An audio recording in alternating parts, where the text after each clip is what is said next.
Hey, mate. Hey, buddy. Hey, buddy. I'm just saying hello to a horse we've got here. Would you like to say hello to him?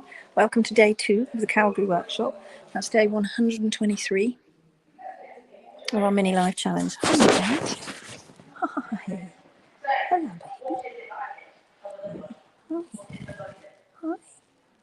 Hi. I don't know who this is, but I just found him downstairs. He's as in yellow. It's alright. It's alright.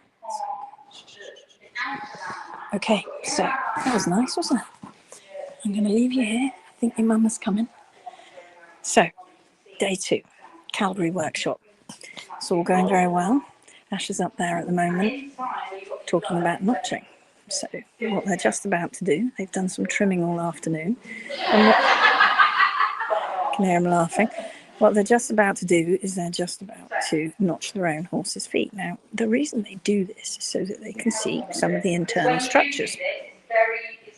Because it's very, very important, particularly when owners are learning about trimming their own horse's feet, because we ask them to go and have a look where the blood is. We go and ask them to look where P3 is. They got to go on the hunt and find P3. And they start to realise with all the hooves that they have on the workshop that things are not random, that they're starting to see how Mother Nature organised the foot and the anatomy inside, including the hoof capsule, to not be random. But the problem is that we don't follow the anatomy inside. We end up just making our own minds up what the hoof capsule should do, and that doesn't follow the internal anatomy a lot of the time. So one of the reasons we do exercises like this is so that owners can see for themselves where the anatomy is. So it's super, super important. Okay, Michelle's with us. She says howdy everyone from Michigan, which is it Michigan or Michigan? So we'll go up and see them in a moment. They've all just gone ooh because they've just found P3. It's one of Ash's most favourite parts of the workshop, is when she's showing people how to find P3, which is also always very, very good fun. Well, I say it's fun. These legs are dead, remember? They're not alive. I'm not doing this on live horses. So day 2, what have they learnt today? On day 2 of our final workshop, they've been learning a little bit more about the nuances of the foot and what that means in relation to the trim, and what that means in terms of, are they looking at the hard sole plane? Are they looking at compaction? And what does that mean for the bars? And anybody that's out there that may be watching this or is just starting to do their horse's feet, it can be very, very confusing and very confronting that when we go to pick up a horse's foot, it's where do you start oftentimes? What bit do I look for? Which bit do I trim?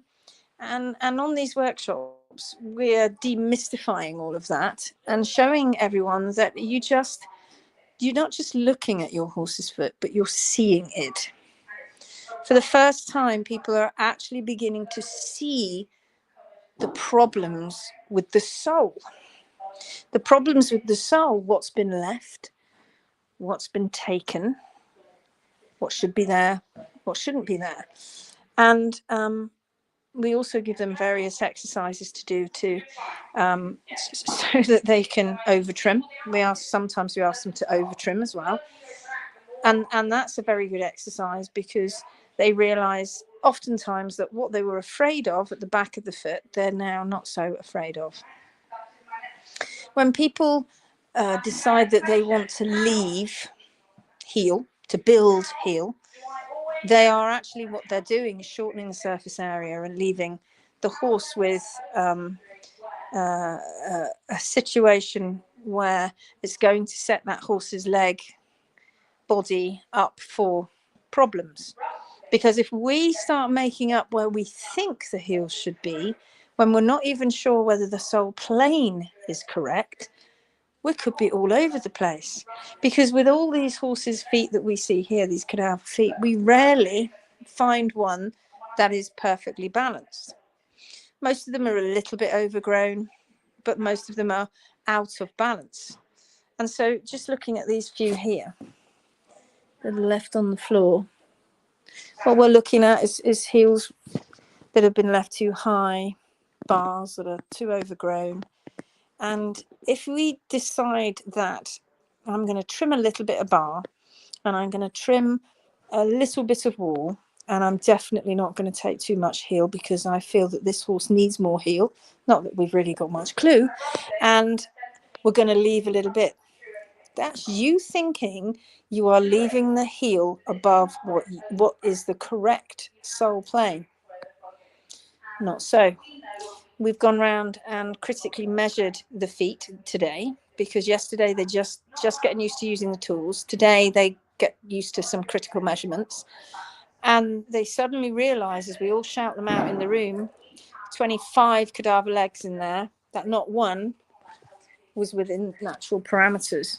So if they had just decided upon themselves as 25 different people with 25 different opinions and 25 different views, doesn't matter whether they've been trained together to trim a particular way or a particular style, they will have their own opinions. And so before this, a lot of them were a little bit afraid of going to where they needed to on the heels.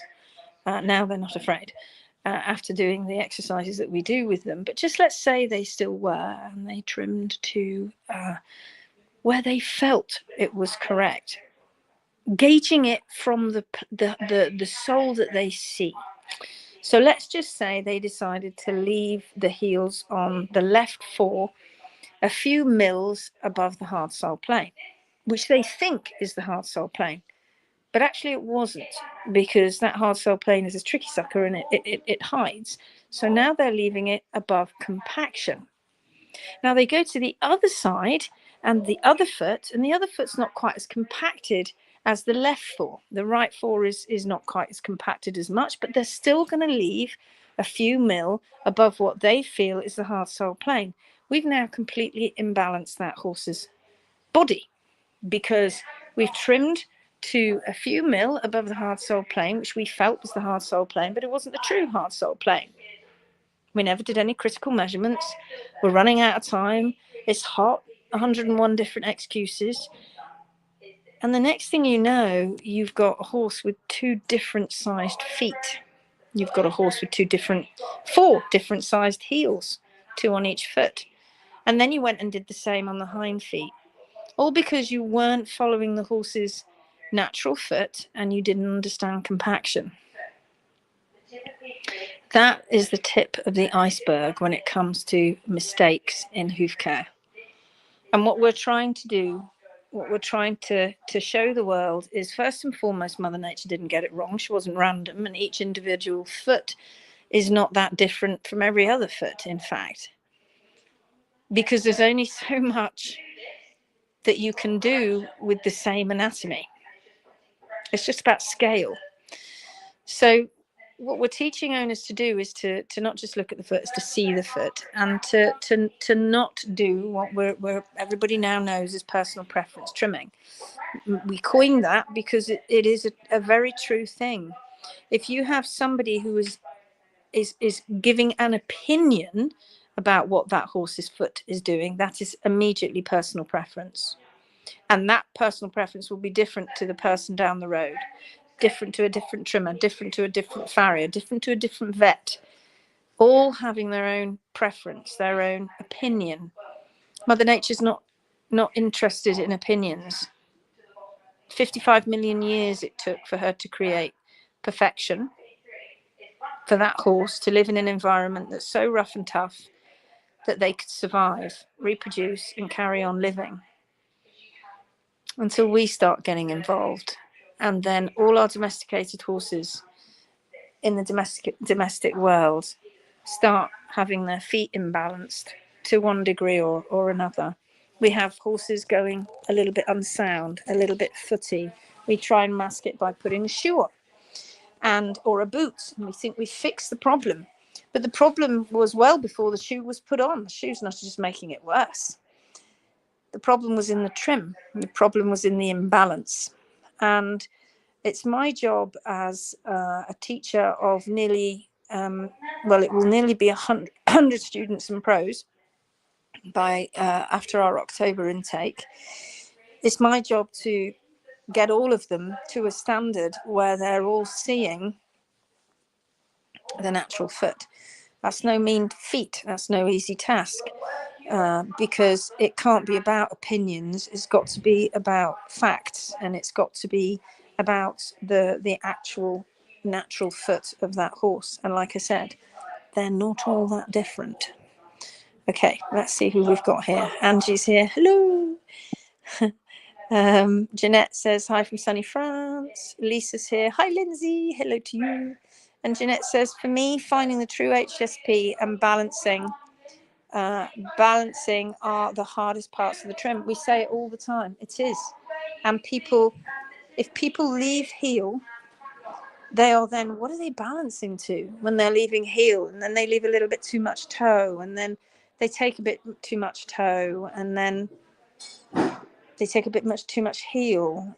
And every single time you do that, you are changing the position of P3 in the capsule. People think that's not what's going on. Well, you've only got to see x-rays to see how an x-ray at one moment in time with a foot, and as you know, we've done this many times, P3 is in one position. You do something to the capsule, P3 goes into the other position, into a different position. It's going to be a long time, but the world is finally going to get it eventually. And the people the lovely owners that are here with us in this workshop on day one, they were a few of them still going, hang on, what about diet? We must be correlating that with separation and rotation until diet isn't the issue, until the horse is still suffering from the same thing, and they can't blame diet anymore because the horse is on a track and it's being fed perfectly. So then we have to start blaming other things, and we search for a different trigger all the time, never coming back to the one thing that is the main problem. And that is, it's tricky to balance. And if you make it up, you are definitely not following that horse's natural anatomy, because you're not. Because the horse will do funny things with its feet when you, the trimmer, or you, the farrier, doesn't follow the horse's natural anatomy. It will start doing odd things like compacting, and once it starts doing that, you don't know where you're following anymore. So these workshops are designed to take people on a journey, and now they're in day 2, and they've got to the point where they're now starting to rip feet to pieces, and they're starting to trim and pull them apart so that they can see the anatomy for themselves. They start to realize, once you go around the room and everybody realizes that every single foot in the room is out of balance and the heels are far too high, it really does something to you. Because of course these owners just see 2 or 3 horses, maybe 2, that they have their own, or maybe, a couple of their friends' horses. They don't get the opportunity to work through. We'll have what have we got? Nearly 80 cadaver legs on this workshop. And who gets the opportunity to see 80 different feet? Not very many people. So when you get the opportunity on a workshop to see these different feet, it really smacks you right between the eyes, because you suddenly realize, holy hell, before the trim, how many horses were actually out of whack. All of them. Let's have a look. Tara says, sing it, sister. Tiv says, hi, everyone, tuning in from Philadelphia, Pennsylvania. Okay. All right. So should we go up and see what they're doing? This is the last exercise of the day, and then we're into day 3. God, it goes so quick. These workshops go so quick. It's exciting, meeting lots of different people and watching all those light bulb moments go off. It's been a tremendous tour. Look at the fan going around the top of my head. It's a tremendous tour. And we've met so many lovely people. Lovely, lovely, lovely people. Right, here we go. It's going to get a bit noisy. Okay, you ready? Karen says, with you from North Carolina. Laurie says, the workshop is brilliant and challenging and a journey. Once you see it, the truth, the balance, you can't unsee it. At least I can't. Hi, Lindsay Setchell. Hi, Laurie Robertson. Anne's here. Hello from Ontario. All right, should we turn around and see them all working? Here we go. Say hi, everyone. Hi. Look at them go. Should we walk round? Should we walk round and have a look and see what everybody's doing? Okay. This is Zoe down there. She's working hard. It's getting grim because her mum's just cutting into the... Okay. Look at these guys. They're cutting into the feet. Yay! Wait. So what have you been doing then? Oh, we're notching the hoof and looking for where the tip of P3 is. So we both guessed, and we're cutting it out. Where did you find it? Well, we found it. If we reach in there, If you push it, now you can. Oh, we are there. Yeah. See, it's. Is it? Where is it? It's hard. Is it in front or behind of the frog? Way in front. Way in front. Way in front. Okay. Okay. Well done. Very good. Okay. Working hard over here. Yes. Down here. Look at this. Oh yeah. Oh, this is a big foot. Big foot. Oh, you had a big crunch. You got into it. You found it. Look at that. 1 centimeter above. And it's just about a centimetre in front. Look at that. Hey, isn't that funny? Imagine that. Imagine that. Every single foot in here. Oh yeah, you can do it. You can do it. Are you guys going? Look at Laura doing it on her own. Look, put the blades, open it up a little bit. Again, open it and put the blade slightly on the outside so you don't take a whole chunk in your blade. That'll help. Okay. Just helping people as I'm going round. Oh, look. Yeah, it's starting to go in, and look at those amazing arches in the foot. So neat. Well, it's like So inside of the So whale. neat. Okay. Oh, look, there's a big conversation going on down here. Look at this. Oh, yeah. Oh, they've been cutting the back of the foot up now. Juicy. All right. I'm going to go. Say goodbye, everyone. Bye. Okay. All right. Oh, the cakes are disappearing as well. It's all about diet and management, you know. Right. Okay. The homestead says, hi, Bonnie. Look at all these incredibly brave owners. Brave owners. Wait a minute, I've missed you. Taking this on. Go, go, go. Oops, watching from my page. Laura Langford and Sophie here. Yes, come on, you can do it. Jeanette says, can a horse have naturally different hooves, i.e., even if you trim them correctly to the HSP and balance correctly, can the two fronts or hinds have different natural parameters? Well, the answer to that is not usually. But of course, deformities do happen, and they're not as common as people think. Deformities are fairly rare, actually. Most deformities happen because of something that we've done. So no, the front feet and a naturally trimmed, or a horse that's naturally trimming their own feet, will be pretty much the same in terms of the reflection from the hoof capsule to the internal anatomy, e.g. heel height, toes, coronary band, vertical toe, vertical heel, that sort of stuff. And then the hind feet are usually a pair. Now, you might have flair on one side more than the other, depending on how that horse is walking. But the actual parameters usually are the same. And they should be. The problem that we see, unfortunately, is we do unfortunately see that, Jeanette, where from one foot to the other, they just change all over the place. So just a minute ago, we went round and we were looking at heel heights, and they were all over. And on one foot, most people found, as they went around, that the heels were different heights, lateral and medial. So it's a big eye-opener when you start to realise that horses' feet that you thought were fine, actually, in fact, Yeah, and Tiff says Ash's favourite part. Oh, she loves doing it. She loves doing this bit. Suzanne's waving.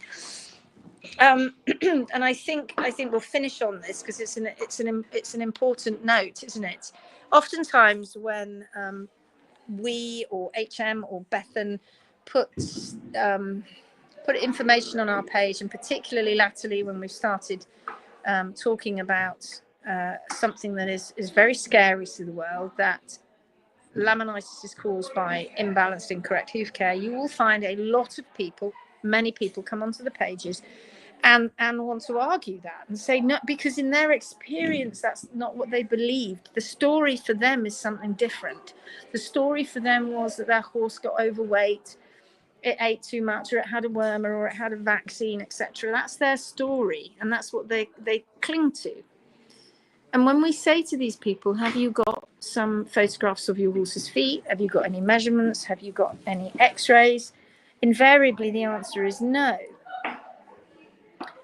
But I think that the feet were fine. They don't know. Nobody knows. Nobody knows unless you've got those critical measurements, unless you've got an x-ray, unless you've got a photograph. You don't know. So you're working on what you think was right, and you're working on memory. And I can tell you as an experienced hoof care professional that when I'm trimming the left fore and I go to trim the right fore, even then, as somebody who is experienced, I if I wasn't following natural constants and natural parameters, I have to tell you, I would not be able to mimic and copy exactly what I did on the other foot in terms of balance, because you can't. We're not computers. And this is the problem that we have. And so as soon as the horse goes beyond its natural parameters, as soon as that horse, the person trimming that horse is not keeping them to the horse's natural parameters, all hell breaks loose. And that's the problem we face. And so they come across this in heaps on the workshops because we go through so many different legs. You think about it, on average, between 60 and 80 legs on every workshop we've done on this trip, and we've done 4 workshops, and then we did a training camp where we had at least 80 legs. So it's a lot of legs we go through, and we do this a lot. Of course, we've done many workshops this year already, so we go through an awful lot of cadaver legs, and seeing the inconsistencies, it's consistency in the inconsistencies, and then when you see how consistent feet become, then you see how unrandom they are. All right, I'm going to let you go. It was great being with you again. And for those in the Europe and the UK, they're fast asleep, I would think. But for everybody else, hello. And we'll see you tomorrow on day 3. That's our last day of the last workshop. So I'll see you then. I'll just read out Jocelyn. She said, you are discussing the usual parameters of a hoof. I was wondering about trimming a hoof that is rye. Established rye by the time it was 10 months of age, following its natural constants, natural parameters of the rye hoof. Well, again, the more you don't follow the horse's natural parameters, the more that foot will rye. The more that foot rise, the more it puts people off. So the answer to that is we'd have to see the foot really when the horse was born, and we'd need to see what happened to that horse, and we'd have to see the rye foot. And when you trim a horse, a rye foot, particularly a rye foot, you've got to treat it like a pathology. And if you trim a rye foot, you make sure you keep on top of that trim a lot. And eventually, with good movement, good natural movement, and good natural trimming to the horse's natural constants, what you will usually find is rye feet begin to straighten up. And if they have been rye for a long time, then you've got a lot of pathology you've got to work through. And sometimes, even with horses that have been laminitic and separated, etc., you can't get rid of some pathology that's set in. However, things do improve. It's the same with the clubfoot. So that's your answer. All right, then. I'm going to leave you. This is the second time saying goodbye. I'm not going to look at any more comments. I have to go up now and help with the others. So I'll see you tomorrow for day 3. Take care. All my love. Bye-bye. See you tomorrow. All the best.